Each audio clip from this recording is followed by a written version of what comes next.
Please take your seats. Thank you.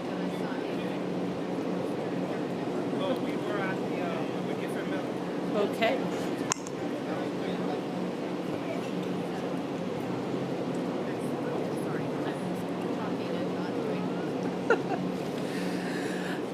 Hi, good morning, and welcome to our fiscal year housing celebration at Bronx Commons.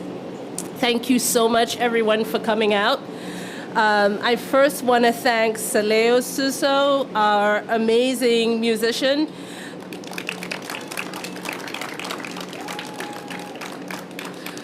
It's wonderful to come here and hear the beautiful sounds of the kora. Mr. Suso resides here in the Bronx, but is originally from the Gambia.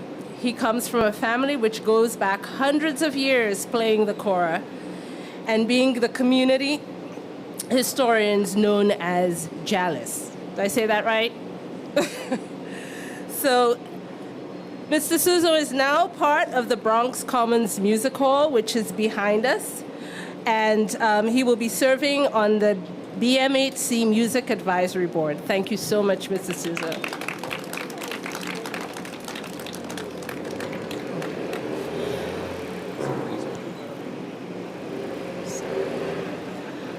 Thanks to WEDCO and BFC for hosting us here today and for your years of work on this incredible development. Today's announcement would not be possible without the dedication of all of the many partners in the affordable housing community who continue to move the needle for the people and the city of New York, development after development, home after home. So thank you, WEDCO, BFC, for being part of this affordable housing family.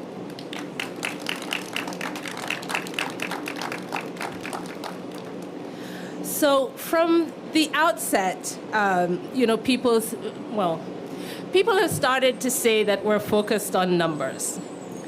But the outset, this mayor designed an affordable housing plan to be equitable, affordable, and to create a vibrant city.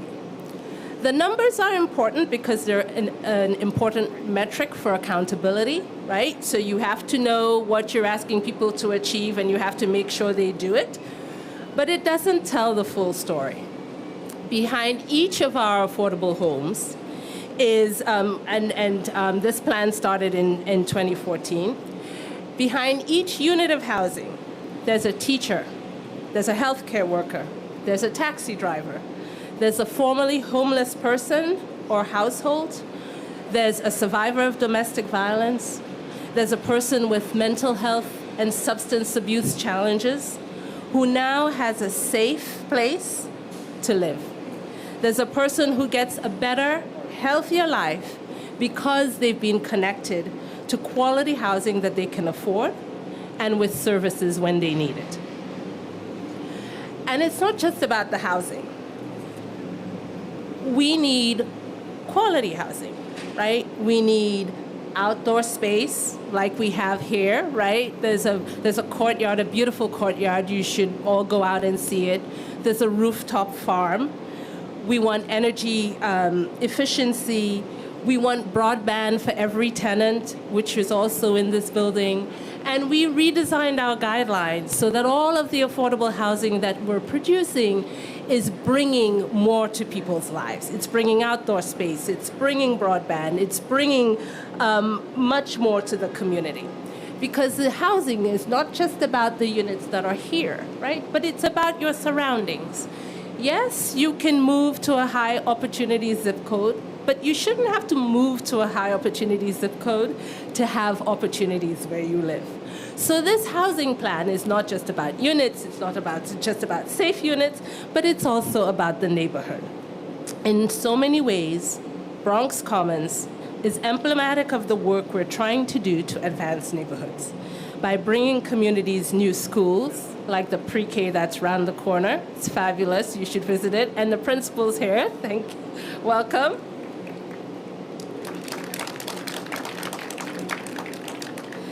It's bringing parks and transformative infrastructure, like the new Bronx Music Hall, which is just around this corner right here. And It's also jobs to the community, right? So in constructing these developments, we're requiring that you hire from the community, that there be local hiring. And it is also about designing projects, developments with the community in mind. So at the start of this housing plan, Deputy Mayor Bean here spearheaded the neighborhood playbook, which is how do you go into communities to develop? What do they need? The communities tell you what you need, and whenever you're rezoning or you're doing a private development in this way, you bring the amenities to the communities. I'm proud of a lot about this plan, but in terms of the diversity of the affordable housing community and what we've been able to do to enhance MWBE firms and not-for-profits, that is truly, truly exciting. Last year, we announced on public sites where we award affordable housing development that we were going to require teams to have at least a partner with a 25% stake minimum that is either an MWBE or a not-for-profit. In January, we announced with LISC and Enterprise that we would reposition the $210 million public-private affordable housing loan fund to exclusively serve MWBEs and not-for-profits. In April, we released our second RFP, which is exclusively for MWBE developers to create 180 affordable homes on 2 city-owned sites in Brooklyn. Just last week, HPD graduated the first 2 cohorts of its Pathways to Opportunity program. This is an initiative that brings free training and certification to MWBEs and not-for-profits interested in breaking into the growing marketing agent industry for our Housing Connect lotteries. All of this is in addition to HPD's long-standing initiatives. HPD's MWB Build-Up program aims to increase contracting opportunities for MWBEs in city development activities. And since its launch, it has generated more than $940 million in spending on MWBEs. Finally, HPD's MWB Build-Out program and Developer Capacity Building Series programs continue to provide training and networking for MWBEs and not-for-profit organizations in the industry. We're proud to partner with the MWBE not-for-profit developer like Wedco, who share our commitment to providing quality housing to New Yorkers and strengthening their neighborhoods. I want to thank Mayor de Blasio for his fearless leadership on this most pressing of issues, and Deputy Mayor Bean, who really laid out the mayor's vision first as HPD commissioner and continued to drive that vision forward to really help steer many of the plan's most far-reaching policy goals. Last but not least, I want to thank every member of the hardworking team at HPD and HDC. I've been in government for a very long time, and it's hard to imagine a more talented, dedicated, compassionate group of people. So thank you very much for always pushing to do more and do better on behalf of the city of New York.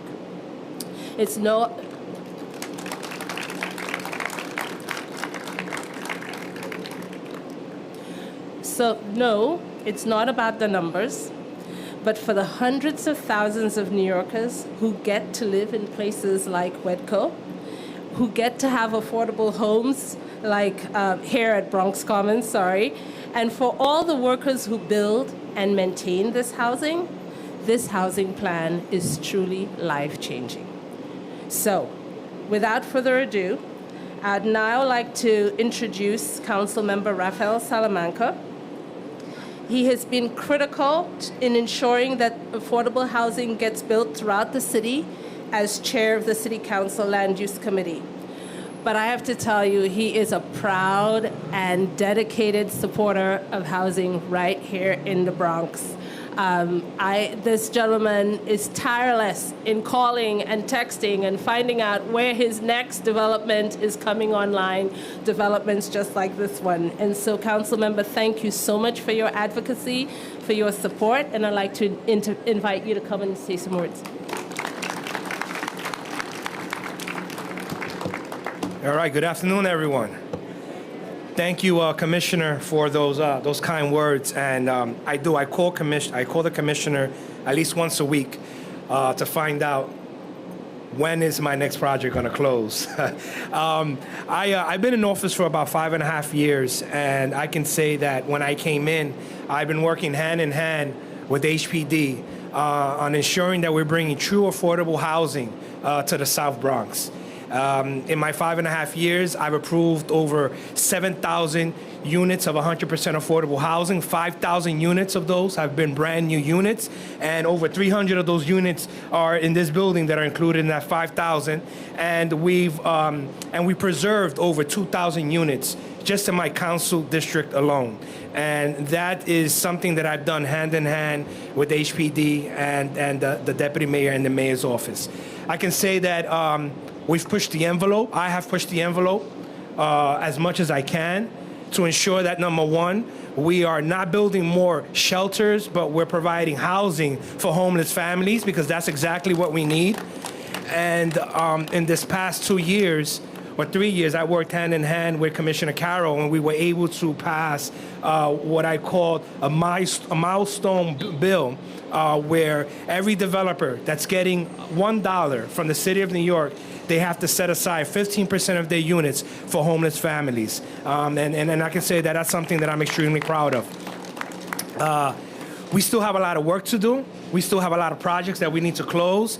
And I know that I have a commitment from the commissioner to ensuring that we get to the finish line and we bring true affordable housing here to the South Bronx. So with that, I congratulate WECO on this beautiful project, and I congratulate you, Commissioner, and you, Deputy Mayor, on really making this a reality and bringing true affordable housing to the South Bronx. Thank you.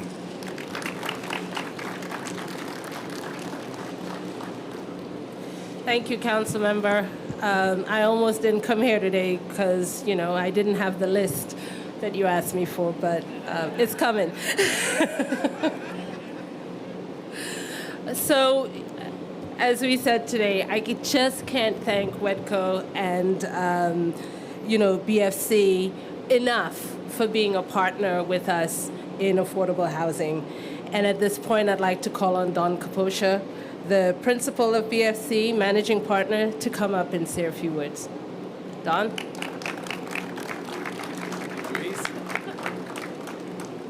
Good afternoon. Thank you, Commissioner Carroll, Deputy Mayor Bean. I think I speak for my whole organization, two of which are here, Wynn Wharton, our Director of Development, James Travis, our project manager here, when I say that it was a major opportunity for us to be invited by WEDCO, by Devon and Nancy, to participate with them in this project. The outcome isn't exactly as we saw from the outset, but it's really turned into an incredible project. Not only will 300 families, working families and low-income families benefit from these units, but with the pre-K that's opening this fall right around the corner, 150 students, and Bronx Music Hall, really thousands of people in this community will benefit from this project, and would never have been possible without Nancy and Devon's vision of what they thought this important corner in the Bronx should generate for the community. So we're just totally honored to have been involved here, and want to again thank WEDCO and the city, of course, for partnering with us, including HDC, our all-important financing tool here. So thank you very much.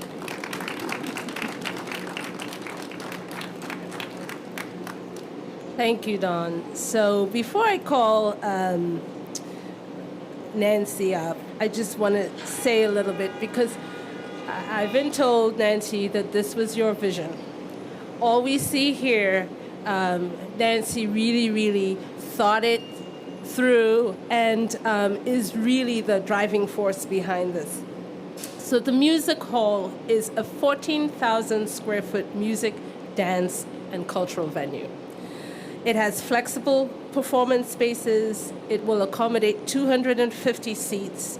There are areas for exhibits, for rehearsals, spaces for digital archives, a cafe, an outdoor performance, and public recreation. This project will be complete, 75% complete in September, with much more coming. So we look forward to hearing the kora and to seeing many, many different performances here at the Bronx Music Hall. The pre-K, 150-seat pre-kindergarten public school that is part of the mayor's universal pre-K plan. There are amenities here which include a landscape plaza, public amphitheater for social events, space for green markets. This is one of the largest arrays of affordable housing and developments. It has homeless folks, it has extremely low income, and it is one of the buildings that meets the highest environmental standards. So, without further ado, I'd like to call WEDCO's founder, Nancy Bieberman, to come up and tell us a little more about her vision. Thank you so much, Nancy.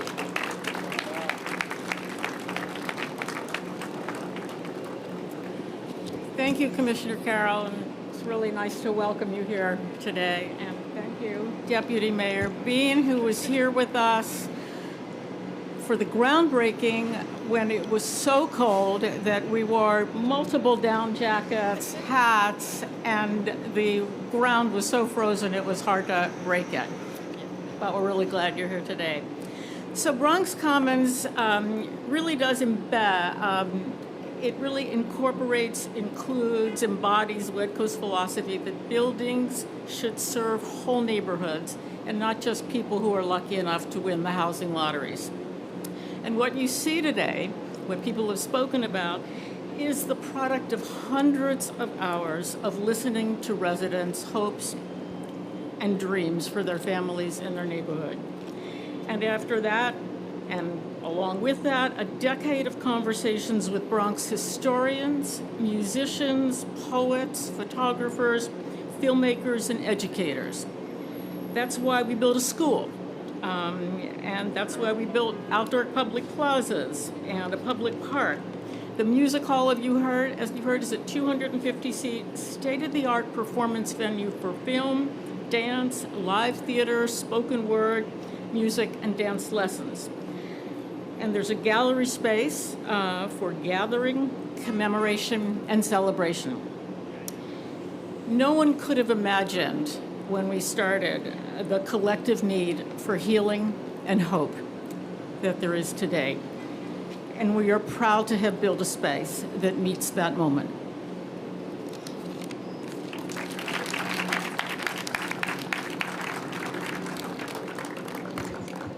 Thank you so much, Nancy.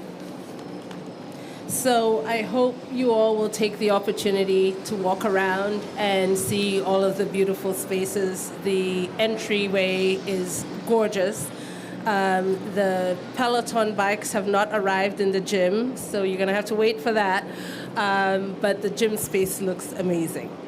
At this point, I'd like to welcome Devon Russell to the stage. He's the president of WEDCO, and he is the co-developer of this project. He will oversee the music hall that is back behind us, and I want to give him a huge thanks for his team for helping us to put this event together.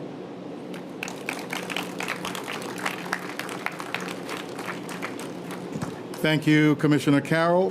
Thank you, everyone who has come to join us today. So I have the task of listing for you all the people who get thank yous. It's a rather long list, so bear with me. The good news is I get to do this until the mayor comes. So Nancy and I have a story. I don't know if she remembers this, but when the mayor, after he had announced his candidacy for mayor, a friend of ours hosted an event for him. And the host introduced Nancy and me to then public advocate de Blasio, saying, hey, this is Nancy Bieberman. She's from the Bronx. Of course, he knew who she was. He introduced me. And Mr. de Blasio said, I need people like you, and I'm going to need people like you to carry out my vision once I become mayor. And I just have to ask Nancy, did we deliver or did we deliver? So here goes the list. Mayor de Blasio, thank you for giving the project the go-ahead. After it sat, I think we were awarded the site in 2008.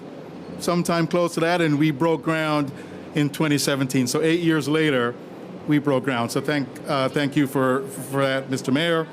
Everyone at HPD, including then Commissioner Bean. Nancy referenced the fact that you were here at the cold groundbreaking. Thank you for your leadership on this. Thanks to our partners at HCR, Ruth Ann, Eric Enderlin at HDC, he and his team, Bar President Diaz in his office, James Rouse, and everyone else there. The entire New York City Council, especially members of our Bronx delegation who fought for us every step of the way. And of course, Councilmember Salamanca, we couldn't have done this without you. I remember getting a call from Nancy again. It was sometime we were leading up to the closing of the deal, and it was from Councilmember Salamanca, and you had a real issue trying to find out what are we building and for whom. And so we got on the phone with him and we assured him that this is a true community development, built for people who live here, not necessarily for people who are going to come from outside of his district. Clearly, there are people from outside of his district, but this was a true community development, listening to everything that you wanted to see happen here. So thank you. Councilmember Gibson, there was a time when this district was hers. State Senator Sepulveda, Assemblymember Michael Blake, members of Community Board 3, can't thank them enough for making sure that we stood and stayed true to what they knew the community wanted. New York State Empire Development, Citibank, the Contact Fund, Deutsche Bank, Enterprise, LISC, JP Morgan Foundation, Kevin Hoffman and his team at Richmond, Kevin Thurman and Andrew from Lemley and Wolf. He and his team, they and the team are the ones who made sure that we were completely leased up during a pandemic. So the building ended construction in February, and we leased up all the way until January of this year. My guess is that the mayor is here. I feel you over my shoulder. Clear Weiss and Lang Pugh, Tim Catlett, and the team at WXY for their tireless work, both on the residential and on the BMH. Our partners at BSC, Don, Brandon, Wynn, Peter Ferreira, and others, James. And lastly, our incredible team led by Nancy here at WEDCO. Kerry, our board of trustees, I see Linda, I see Roger, I see Sharmi. Elena, our artistic director at the BMH, and Bobby Sanabria, Doxine, Jonathan, Jay, all of you. Thank you so much for all the hard work on getting this off the ground. It couldn't have been done without you. So thank you very much.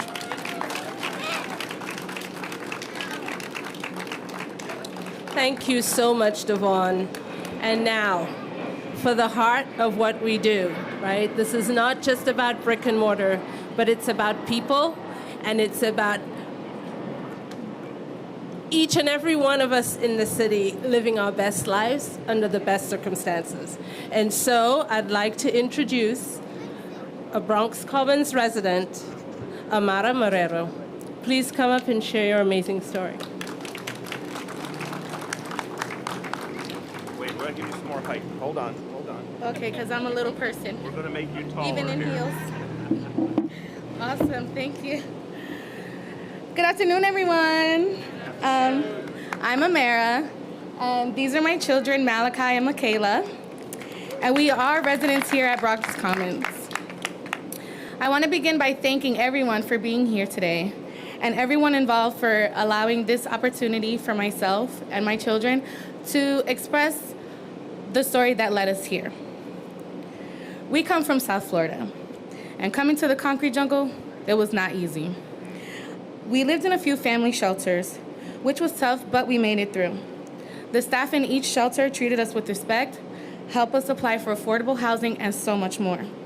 Now we live in this beautiful new apartment, y'all, new.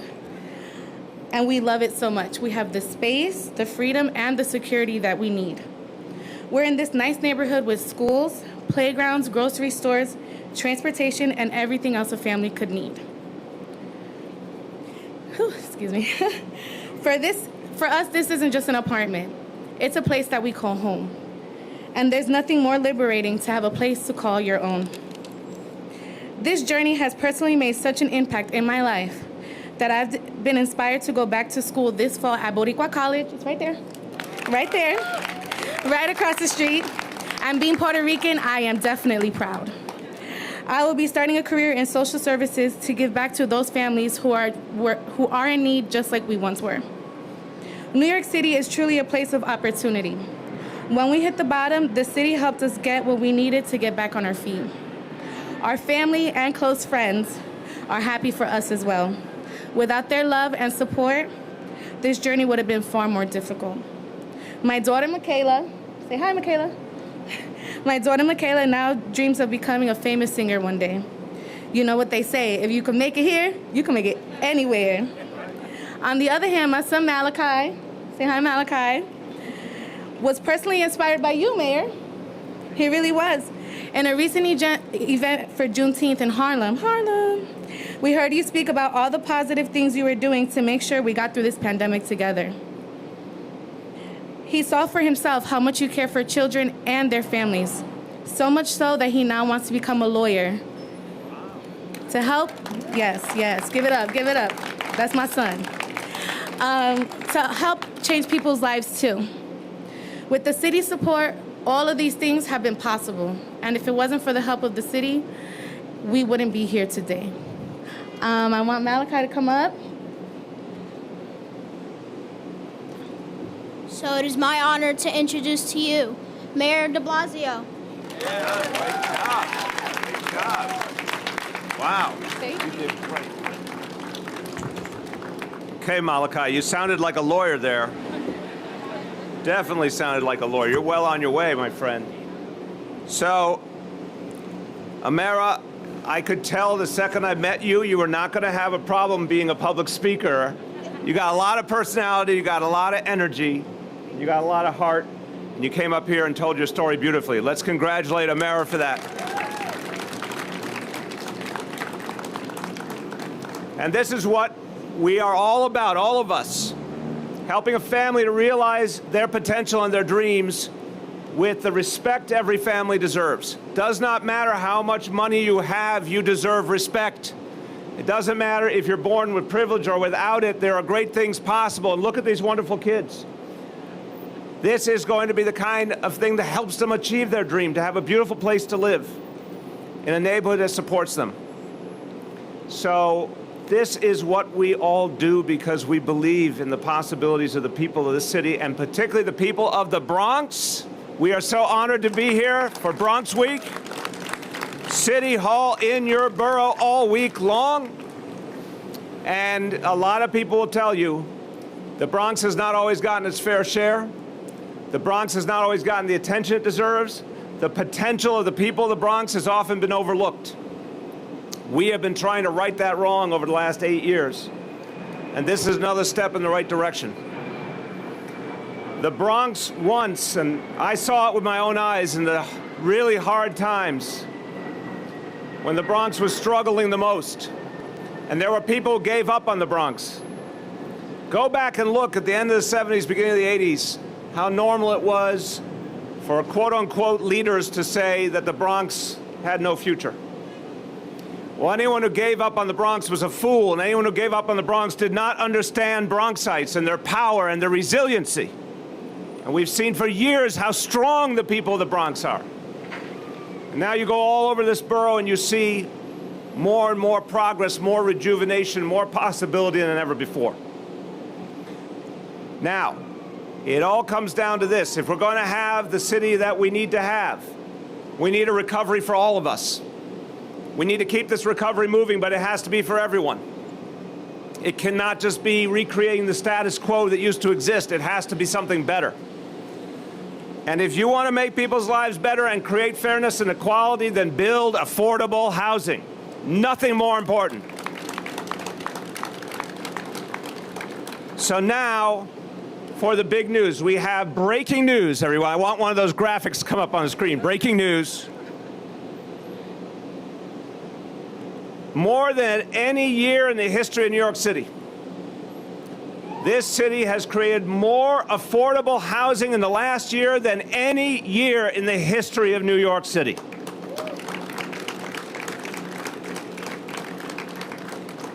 Not only a record amount of affordable